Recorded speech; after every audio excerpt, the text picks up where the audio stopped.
సరే, SI constable aspirants చూస్తున్నాం కదా, చాలా సంవత్సరాల నుంచి ప్రిపేర్ అవుతున్నారు.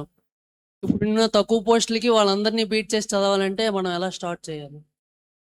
అంటే ఇప్పుడున్న వాళ్ళతో బీట్ చేయాలంటే ఇక్కడ బీట్ అని మాట పక్కన పెడితే, నేను అప్పుడు చదువుకునే టైంలో అదే అనుకుంటాను. 2 పోస్టులు తీశాడు కదా, రెండే కదా, మనకు వస్తుందా రాదో అని చెప్పి అయిపోతే అది వేరు. నేను ఒకటి ఆ రెండులో మనం ఒకటి ఎందుకు అవ్వకూడదు? ఆ రెండులో ఒకటైనా మనం అవ్వచ్చు కదా. ఇప్పుడు ఎక్కువ మంది ఉన్నారా లేదా పక్కన పెడితే అక్కడ టాలెంట్ అంతే, నీ వర్క్ ఎంత ఉందనేది అక్కడ ఇంపార్టెంట్ అంతే. చాలా మంది రాస్తుంటారు మాక్ టెస్ట్లు, అందరికీ వచ్చేస్తాయి ఏంటి 200 మెంబర్స్కి, అందరికీ జాబ్లు వస్తాయి. కొంతమందికి వస్తాయి, కొంతమంది అంటే ఏంటి స్పెషల్గా ఏదైనా టాలెంట్ ఉండాలి.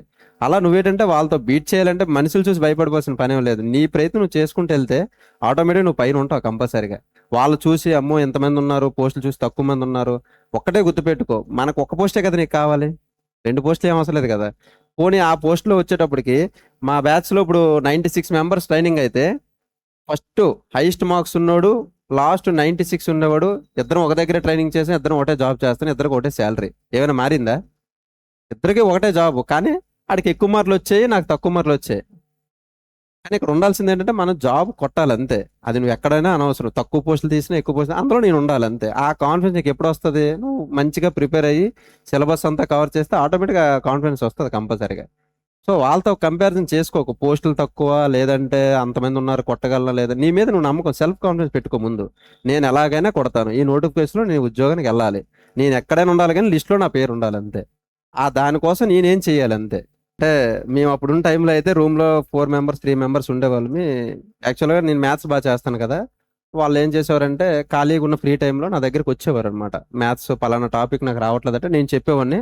వాళ్ళలో జిఎస్ కొంతమంది ఉంటే ఒక్కొక్కరికి ఒక్కో టాలెంట్ కదా, వాళ్ళు కూడా అలాగా షేరింగ్ చేసుకుంటేవాళ్ళం. రూమ్లో ఉండేటప్పుడు షేర్ చేసుకుంటూ ఎవరికి ఒకరికొకరికి వచ్చినట్లు అందరం కూడా ఒక టైంలో కూర్చుంటేవాళ్ళం అనమాట. వండుకుండేవాళ్ళం రూమ్లో ఉండేటప్పుడు, కుక్ చేసుకునే టైం కూడా సెపరేట్గా ఒక టైం టేబుల్ పెట్టుకుంటేవాళ్ళం అనమాట. ఈ టైంలో చదవాలి, అందరం మొబైల్స్ అన్ని పక్కన పెట్టేసుకోవాలమి, నలుగురు 4 మూలకి వెళ్ళిపోయాలని చదువుకుంటేవాళ్ళమి.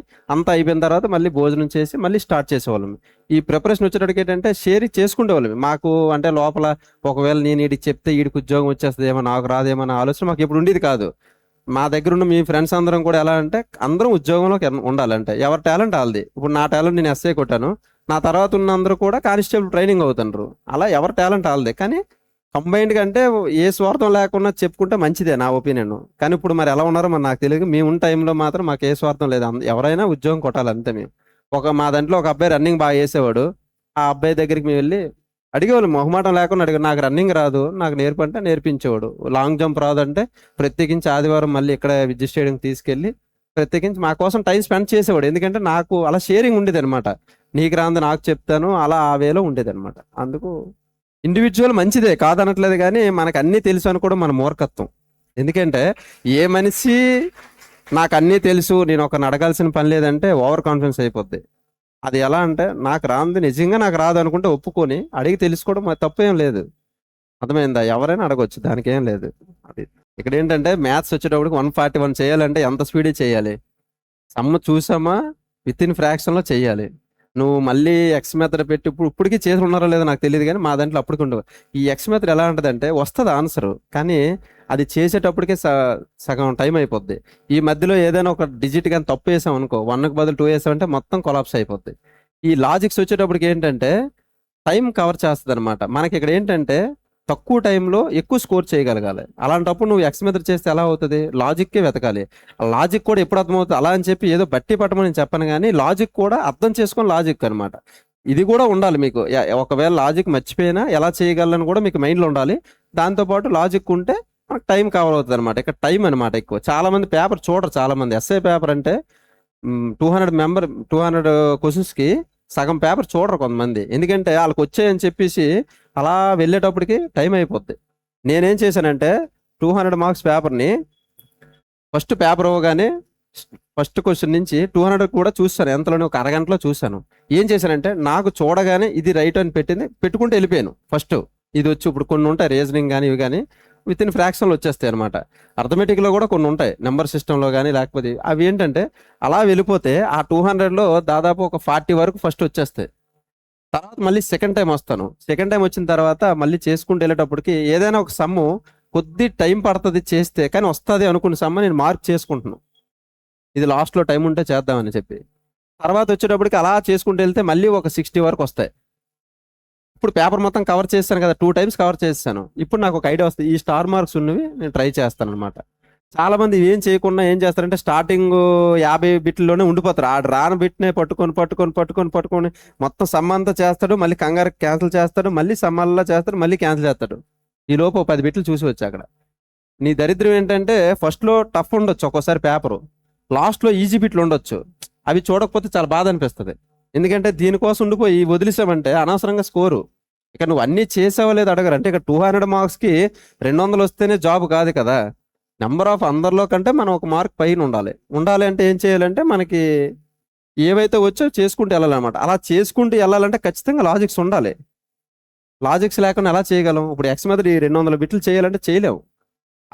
అందుకని చెప్పి ఇప్పుడు ఈ లాజిక్స్ సార్ క్లాస్ చూసిన తర్వాత కూడా నాకు నోట్స్లో అయితే మీరు చూడరు, ఆ నోట్స్ ఎలా అయిపోయిందంటే కాగితాలు కొత్తగా ఉన్నవి కాస్త పాతవి అయిపోయాయి అనమాట. అన్నిసార్లు తిరిగేసేవాడిని అనమాట. ఇప్పుడు చెప్పేస్తాను ఆ పేజీ, ఏ పేజీలో ఏ సమ్ ఉంది ఏముందని. ఒకవేళ నేను ఎగ్జామ్స్ రాసేవాడిని కదా, ఎప్పుడైనా ఏదైనా ఎక్కడైనా కొత్త బిట్ దొరికిందంటే ఆ టాపిక్లోకి వెళ్ళి చూసేవాడిని. ఒకవేళ సార్ దాంట్లో ఏదైనా మెథడ్లో ఆ మెథడ్ కింద ఖాళీ ఉంటే అక్కడ కూడా రాసుకుంటాను అనమాట, క్వశ్చన్ రాసేవాడిని అనమాట. ఇవి అలాగా కరెక్ట్గా ఎగ్జామ్ ముందు వచ్చేటప్పటికి అలాగ అన్నీ చూసుకుంటూ వెళ్ళిపోయాను. మ్యాక్సిమం ఇప్పుడున్న ఎగ్జామ్స్ అన్నీ కూడా కొద్ది సీజీఎల్ టచ్ చేస్తాడు. సో ఏంటంటే నెంబర్ ఆఫ్ క్వశ్చన్స్ చూడటం మంచిది, అది కూడా లాజిక్స్లో చూస్తే మంచిది. సార్ లాజిక్స్ని విన్నాను, ప్రత్యేకించి ఇక్కడ రావడానికి కూడా కారణం అదే.